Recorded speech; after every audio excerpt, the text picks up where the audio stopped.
E hoje o comentário de Diogo Meireles, Presidente da Comissão Política Distrital do Porto da Juventude Popular.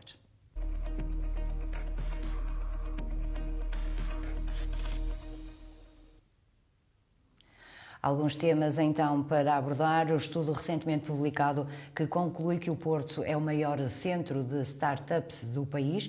Também um olhar sobre a justiça e a corrupção em Portugal. Falaremos ainda da falta de condições que está a afastar os médicos do Serviço Nacional de Saúde. Muito boa noite, Diogo. Hoje, quer começar por qual tema? Começamos pelo estudo das startups. Em primeiro lugar. Este estudo diz que o Porto é o maior centro do país de startups. Exatamente. Isso é muito positivo, mas o Porto, concelho ou o Porto distrito? A nossa sorte é que tanto a região norte, não focando apenas no distrito do Porto, acaba por ter um número de startups e de scale-ups muito significativo em relação ao panorama nacional. E, objetivamente, no que diz respeito ao Concelho do Porto, sim, efetivamente concentra 19% dessas mesmas startups e scale-ups. Nos tempos que correm, estas são empresas importantíssimas, porque referem-se a artigos novos de tecnologia, aproximando-se aí esta era digital de que tanto se fala, é um ponto muito positivo para o Norte.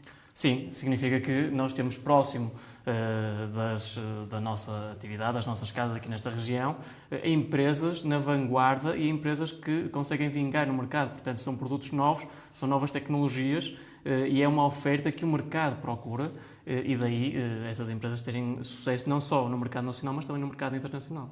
Mas nessa área não se verifica também a falta de mão de obra qualificada, que é um problema que está a afetar tanto algumas zonas?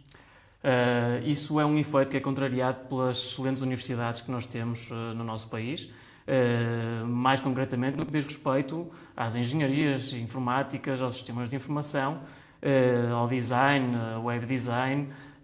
Temos jovens muito qualificados para poderem serem empregos neste tipo de empresas. Ao contrário de outros setores, por exemplo, nomeadamente na construção civil e no setor têxtil, aí é um tipo de mercado de trabalho que não exige tantas qualificações a nível técnicas e académicas, é mais qualificações de mão de obra e de labor, de trabalho, que não exige provavelmente um curso no ensino superior, exige outro tipo de formação e, nesse sentido, a questão da oferta de pessoas para trabalhar nestas empresas não está colocada em causa. E, muito portanto, pelo contrário. e as universidades também já estão a preparar-se para um cada vez maior desenvolvimento das próprias empresas, não é? Pelo menos a nível tecnológico, e daí a saída de tantos alunos agora já neste momento. Uma coisa, Diogo, que eu gostaria de fazer aqui uma espécie de contrapeso. Ontem esteve aqui o Carvalho, que é o deputado do PS na Assembleia da República, que bem conhece. Do PSD? Do Partido Socialista. Do Partido Socialista? O Carvalho. Sim. Em que falou sobre um estudo recentemente publicado pelo Instituto Nacional de Estatística, pelo INE, que conclui que o poder de compra é diferente de região para região, sendo que existe desde logo uma diferença entre as áreas metropolitanas do Porto e Lisboa, e esta região, por exemplo, está o poder de compra dos portugueses, mas daqui da região do Val de Sousa, está muito abaixo da média nacional. Quando fala nestas startups que vão estar no norte do país, que vão estar, já estão, possivelmente, pelo menos grande parte, não é? Mas acha que pode haver aqui uma alteração, digamos, no poder, porque um dos problemas da falta de poder de compra são os baixos salários, não é? Com certeza. Portanto, situação que não se vai verificar relativamente a este centro que fala de startups, não é? Estas empresas. Acha que pode vir, o facto destas empresas ficarem sediadas aqui no Norte pode vir contrariar estes números relativamente ao poder de compra? Em primeiro lugar, não vou estar a dividir o nosso país em zonas. O poder de compra do Norte, do Sul, do Centro, não vou fazer isto numa primeira instância. Porque mas é uma evidência. Sim, eu já lá vou.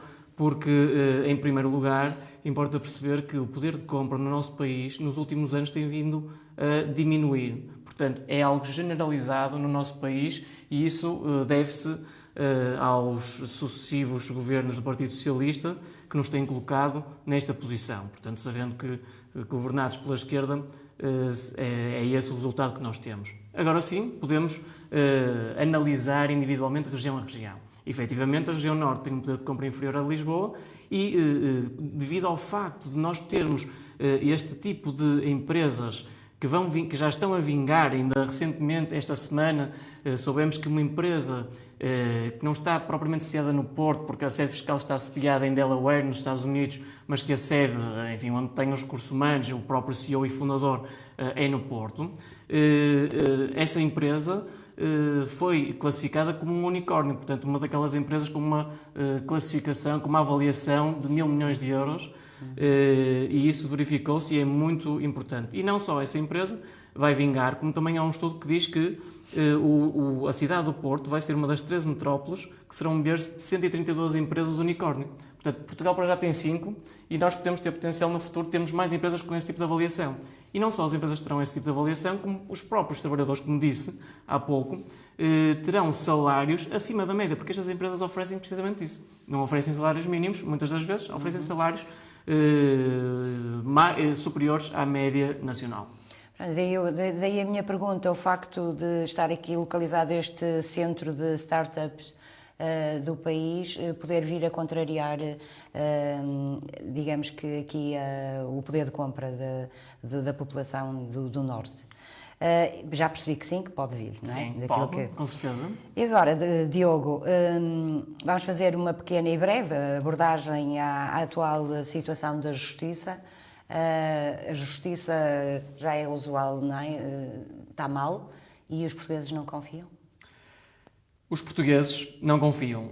Foi lançado recentemente um estudo em que o estudo refere, a sondagem, que 2/3 dos portugueses não confiam nos tribunais nem nos juízes. Isto é catastrófico, porque a análise que foi feita a nível de confiança dos principais pilares da nossa democracia foram avaliados os partidos, a comunicação social, a Assembleia da República, o Governo, a Presidência da República, e os tribunais e os juízes ficaram em último lugar. Cerca de 70% dos portugueses não confiam no sistema judicial do nosso país. Mas isto tem a ver com as decisões que saem dos tribunais, não é? Ou tem a ver com o facto dos processos demorarem muito nos tribunais?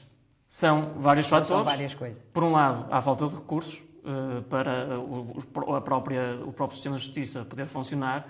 Depois, os portugueses ficam com a sensação de que os processos são muito morosos, não havendo recursos, demora-se mais a fazer justiça e muitas das vezes não se faz justiça porque demora muito, depois os processos são arquivados e não há resolução dos processos. E, em último lugar, nós temos vindo a assistir nos últimos anos a mega processos. A Operação Marquês, o caso do Luís Filipe Vieira, o caso de João Rendeiro, vários casos em que se vê que efetivamente essas pessoas são condenadas. Por exemplo, veja-se o caso de João Rendeiro, que foi condenado e está a dar entrevistas a partir de outro país, e ele diz que não vem para Portugal e ele onde devia estar. A não ser que houvesse um indulto, não é? Exatamente. Mas, precisamente por haver muitos casos de corrupção, é que o Diogo considera que a justiça está mal em Portugal? Uma questão é haver casos de corrupção, isso não depende da justiça, depende das pessoas que corrompem. Agora, o que acontece é... E os que são corrompidos. E os que são corrompidos, porque o problema é esse. Depois, no final, quem paga a fatura são os corrompidos. São muitas pessoas, que muitas das vezes são pessoas de bem, que são apanhadas no meio destas confusões. Veja-se o caso do BES. O caso do BES, os contribuintes ajeitaram no novo banco milhares de euros dos nossos impostos foram para lá, e sendo que o buraco que foi lá causado foi dos grandes devedores do BES. Veja-se o caso do Luís Filipe Vieira, que recebeu empréstimos, não se percebe lá bem como é que recebeu aquele tipo de empréstimos, chegou a receber mais de 600 milhões de euros em empréstimos sem qualquer tipo de garantia e acabou por não devolver grande parte desse dinheiro ao banco. E agora as investigações que já estão a ser feitas no Futebol Clube do Porto? Também, sim. Portanto, isso é outra questão. É mais um processo que aí vem? Isso é uma excelente questão. Eu vou perder um bocadinho mais de tempo, não aproveitando muito tempo nessa questão, dizendo que os clubes de futebol são veículos onde há muita promiscuidade.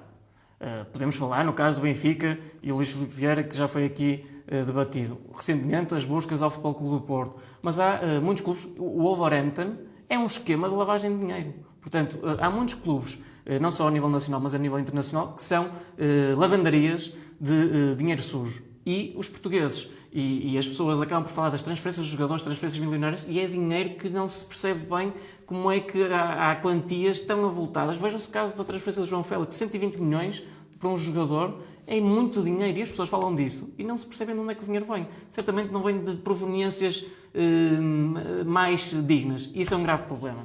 E relativamente à desconfiança dos portugueses em relação à justiça, vem mesmo daí, é de verificar que há pessoas que são presas injustamente e há outras que cometem atos de corrupção e continuam cá fora. O caso de João Rendeiro, que está no estrangeiro e já disse que não regressava a Portugal, e portanto o que fazer numa situação destas, a não ser que realmente a justiça portuguesa consiga encontrar o paradeiro de João Rendeiro, vai ser muito difícil dar resposta a esta situação.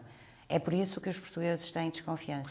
Os portugueses têm desconfiança porque, por um lado, a comunicação social faz o seu trabalho, divulga as informações dos processos de uma forma muito minuciosa até, onde são lidos milhares de documentos, e essa informação é muito bem processada, a informação sai, há muitos factos que os portugueses conhecem e depois não veem consequências, e muitas dessas pessoas ficam sem qualquer tipo de penalidade, seja financeira, seja a nível da sua liberdade, que muitas das vezes, sendo condenados, deviam estar, tendo em conta o regime penal, com liberdade de detidos, exatamente. Isso não acontece. O pior que pode acontecer é saber-se que há corrupção, saber que há pessoas condenadas e que não têm a devida impunidade merecida.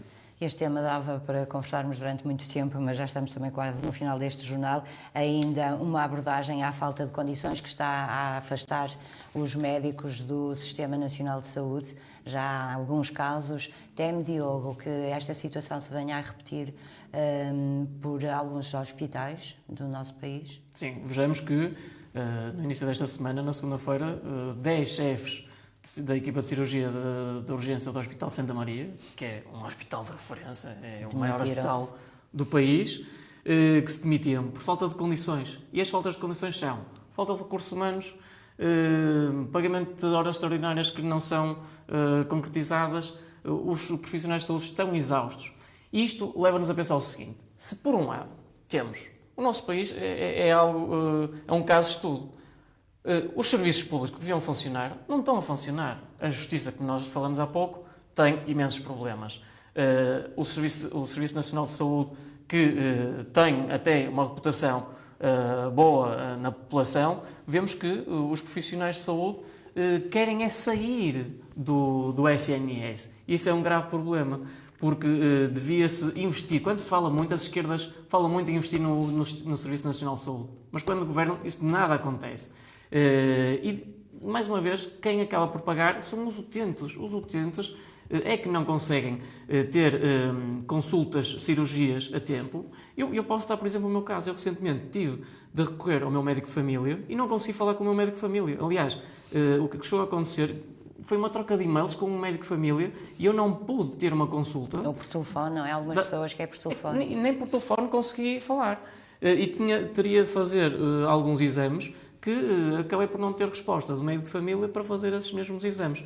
Isto é o meu exemplo pessoal, mas eu acredito que há muitos portugueses que não são bem servidos pelo serviço. E há muitos ainda que não têm médico de família, Diogo. Precisamente. Portanto, uns que têm médico de família e que não têm o acompanhamento devido e merecido, e outros que nem sequer têm médico de família. Isso é um problema catastrófico e é uma vergonha para o nosso país, que somos um país evoluído, como nós falamos no início, a nível de inovação, de tecnologia. Depois, nestes setores fundamentais, basilares da nossa sociedade, estamos francamente debilitados. Mas temo que, relativamente ao Serviço Nacional de Saúde, estes episódios que se vêm repetindo de médicos que mostram vontade em demitir-se, que venha mesmo a acontecer e a concretizar-se em alguns hospitais? Sim, porque o que tem vindo a acontecer é que, por muita boa vontade, os profissionais de saúde têm-se aguentado, mas há limites, porque chegam a limites, e eu acho que já estão nessa altura de perceberem que a vida deles merece outra dignidade, merecem melhores salários, melhores condições e têm de ver as suas vidas a nível profissional e a nível pessoal num patamar, num nível diferente daquilo que este Serviço Nacional de Saúde oferece. O grande problema é a falta de profissionais. Não é falta de profissionais, porque profissionais há. Médicos. Falta de médicos. É a contratação. Médicos há, não há vagas para esses médicos poderem exercer no setor público. Porque no privado há, e o que tem vindo a acontecer é que muitos médicos do Serviço Nacional de Saúde optam por sair porque há melhores condições no setor privado. Isto leva-nos a pensar, não pode ser assim, porque devem existir os dois sistemas, o setor público e o setor privado e o setor social. E esses três deviam oferecer as melhores condições aos seus profissionais. Trabalhos dignos, com salários dignos também, e é isso que todos esses setores deviam oferecer. É assim que terminamos. Diogo Meireles, obrigada por ter estado aqui. O comentário então de Diogo Meireles, Presidente da Comissão Política Distrital do Porto da Juventude Popular, sobre a atualidade.